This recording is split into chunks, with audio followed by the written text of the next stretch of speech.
YouTube, what's going on, guys? What is going on? It's a Red Mist, LFC Ninja.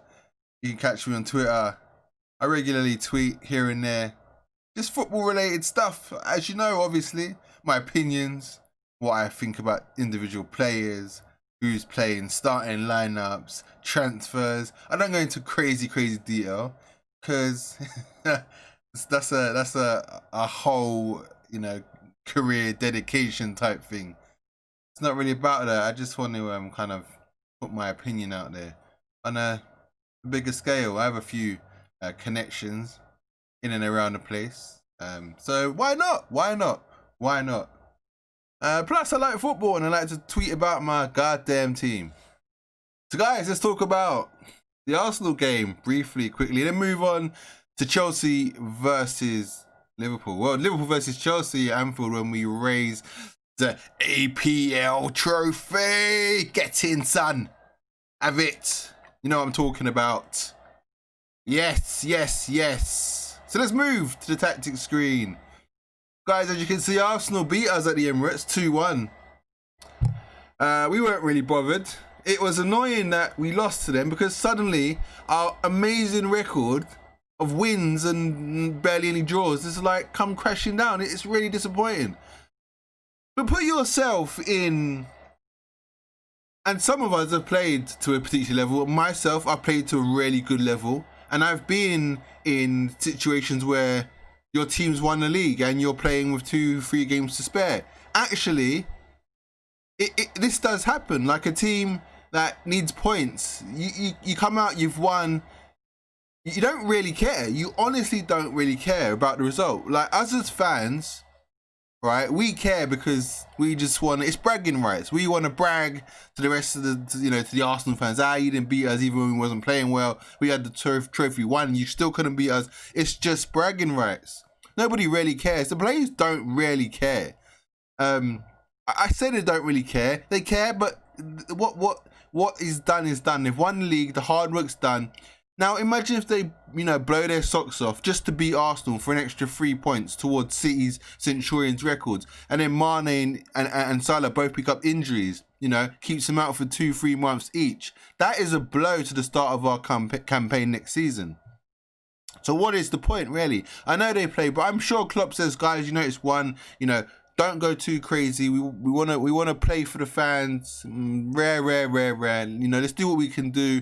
It's obviously not, try to lose. Let's put a good performance up. Let's try and show them. I don't know, guys. It's hard. It's a really difficult one. But I don't feel like, the season's done. I don't feel like they're giving it their all. There's a lot of changes and rotating going on, and Arsenal done Jack Diddley squat in the game. They were useless. They were absolutely useless. Like both goals were just lucky. Mane scored to give us the lead. I turned on. I was a bit late. I had to do a bit of work. We was 1-0 up. I was like, all right, yes, have some of this. And then Van Dijk mistake, and then an Alisson mistake, and then we peppered them for the rest of the game. But that's football. That happens. But again, I don't feel like the team's really too bothered. It was an alright match. It was decent. It was nice to see the team pinging the ball around as we usually do. I don't really remember much about player ratings and stuff. As you can see now, guys, this was the team that Jurgen Klopp went with. Alisson in goal, Van Dijk, Gomez centre back, Trent Alexander-Arnold right back, Robertson left back, Fabinho, Wijnaldum and Oxlade-Chamberlain, Firmino, Mane and Salah. Ox, not surprised to see Ox in the starting lineup. I didn't do a preview for the Arsenal game because I was just busy. I had other things happening. I got another job, full-time job. This isn't even my job anyway. I just like doing this. But when I am too busy, these things take a good little while to kind of sometimes do. And depending on how well I feel like I've done them, depends on whether I run them through the editing suite and chop and change a few things, etc. But yeah, so I didn't have my time to do that, so I didn't get to do it. And nor did I get to do the post-match, I think, of... Who was the game before Arsenal? Brighton? I can't remember. That's terrible, but yeah. But here I am doing the post-match of Arsenal and Liverpool, and then a preview of Liverpool-Chelsea. Yeah, so I wasn't surprised to see Ox back at the Emirates, showing off his medal. Not quite, but you know, as good as. Yeah, then the normal candidates really.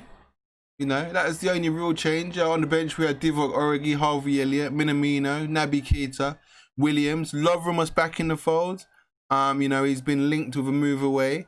Liverpool holding out for a few dollars more, I believe. But I think he will be off. Shaqiri back in the fold. I feel like Shaqiri might stay. I feel like, I feel like he might stay because he's definitely going to get game time when Salah goes to the African nations. He's going to be playing. And if he hits some good form, I don't know if he keeps Salah out, but, you know, he might be hard to drop. I think if we can bring somebody in for him, then he stays. Then he goes, sorry. If we can't bring anybody in for him, then he stays. Shaqiri, definitely. Obviously, I said Keita, Williams, Curtis Jones, and Adrian. Injury list, Milner, Matip, and Jordan Henderson. Jordan Henderson's out for the rest of the season. Hopefully be ready for next season. Players dropped from the squad, Lallana and Keanu Hoover, who hasn't even featured. But yes, substitutions against Arsenal, guys. We saw Naby Keita come on, we saw Minamino come on, we saw Xherdan Shaqiri, we saw Divock Origi come on. And I believe they were the only substitutions, just those 4 substitutions. Players that left the field of play: Roberto Firmino, Mohamed Salah, Oxlade-Chamberlain, and Gini Wijnaldum. Yeah, not much to say, guys. Just really unlucky. But as I said, Liverpool weren't really, you know, nothing to play for. Yeah, it's what it is. So, guys, let's move over and jump straight into the Liverpool versus Chelsea game at Anfield, and let's predict the starting lineup that Jurgen Klopp is most likely to put out. And then I'll kind of go and do my own one, you know, based on it. All right, be right back, guys. So welcome back, guys. And yeah, this is pretty much Klopp's predicted starting lineup that I think he might put out. So guys, here we go with the predicted starting lineup for Liverpool versus Chelsea. So first of all, players dropped from the squad: Keanu Hoover, Lallana. As you know, guys, not played for a while. Lallana is on his way. Keanu just, you know, isn't really involved. Maybe next season after, will be more involved.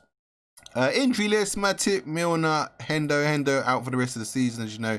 Matip, not quite sure. Milner was kind of fit and then had a bit of a reoccurrence. Not really sure, but you know, you never know. Some of those could be back.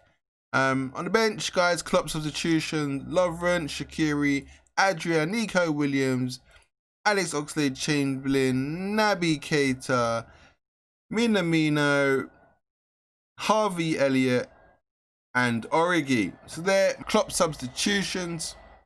The starting lineup, guys: Alisson in goal, Robertson, Gomez and VVD, Trent Alexander-Arnold, Gini Wijnaldum, Fabulous Fabinho, Curtis Jones, Dr. Jones, Curtis Jones, Mane, Firmino, and Salah. Yeah, guys, that's kind of the team I feel like Klopp might put out. The only change, obviously, is where Henderson hasn't been in the side. I feel like he'll go for Curtis Jones. Give him another shot. Curtis Jones was excellent against Burnley, and he should have got a hat-trick. Not even gonna lie, Curtis Jones should have got a hat-trick in the Burnley game. That was a game. That was our last game. That was a game I forgot. When I was talking a little while ago, that was the game I was regarding to. But yeah, he played in midfield, and I thought he was absolutely excellent. He was fantastic. Naby Keita came on and just didn't have the same impact. And what happened? Burnley scored, and everyone tells me about, you know, the defensive side of Naby Keita is just excellent. You know, he wins the ball back a few occasions. and he does a couple interceptions here and there, but he's not, his defensive positioning isn't good enough. You never see him, you know, really trekking back, chasing someone down defensively, right? You just don't see it. Wijnaldum, for example, you see that all day. Fabinho, you see that all day, and even Curtis Jackson, Curtis Jones was, you know, chasing back on occasions, you know. I feel like he could, you know, steal the spot from Alex Oxlade-Chamberlain. I feel like Curtis Jones has got Alex Oxlade-Chamberlain's number. I feel like next season, if we don't sign, you know, Thiago, he is coming. I'm just gonna tell you that now, guys. He is coming. He is coming. It's happening, boys. Facts. Right, but yeah. If we don't, you know. What's it called? The annotations when you do it with your fingers above the head, yeah. If he doesn't turn up, then, you know, Curtis Jones and Naby Keita and Ox all vying for that, you know, a midfield place, you know. Even if Wijnaldum has to drop out, one of them can slide in there, you know. Some decent cover there, but I think Curtis Jones is jumping ahead of the Ox. Brilliant. No, I think he could, you know, play in this game against Chelsea. Why not? I don't think Naby Keita can play with Alex Oxlade-Chamberlain. I don't think they play well together, and there's no defensive organisation between them. There just isn't.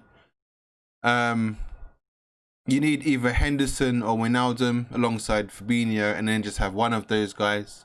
So whether it's Wijnaldum, Fabinho and Jones, or Wijnaldum, Fabinho and Ox, or Fabinho, Henderson and Naby, or Fabinho, Henderson and Oxlade, which never happens because Ox prefers the right side of the midfield. Naby prefers the left, so and usually Naby is Wijnaldum's replacement. I think Naby has a lot to learn. I think Wijnaldum is much more defensively sound, going backwards. He doesn't mind being under pressure, receiving the ball off his defenders in his own half. He deals with the press very well. Naby Keita doesn't deal with the press very well. Naby Keita likes the press. Naby Keita likes to operate in the opponent's half when they've got the ball, when it comes to pressing and putting on pressure and stuff like that. I don't find Naby very good. Right? Yes, I said it. I don't find him very good when he's under pressure playing out from his own half.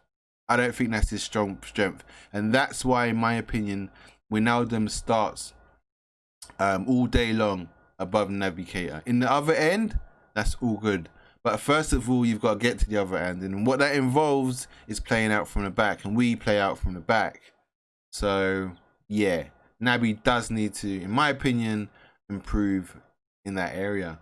He also needs to win headers as well and first and second balls. You know, Wijnaldum and Henderson do that like clockwork. They win that first ball back. They're physically dominating in the air. Or even on the ground, they're hustling and tussling, chasing somebody down.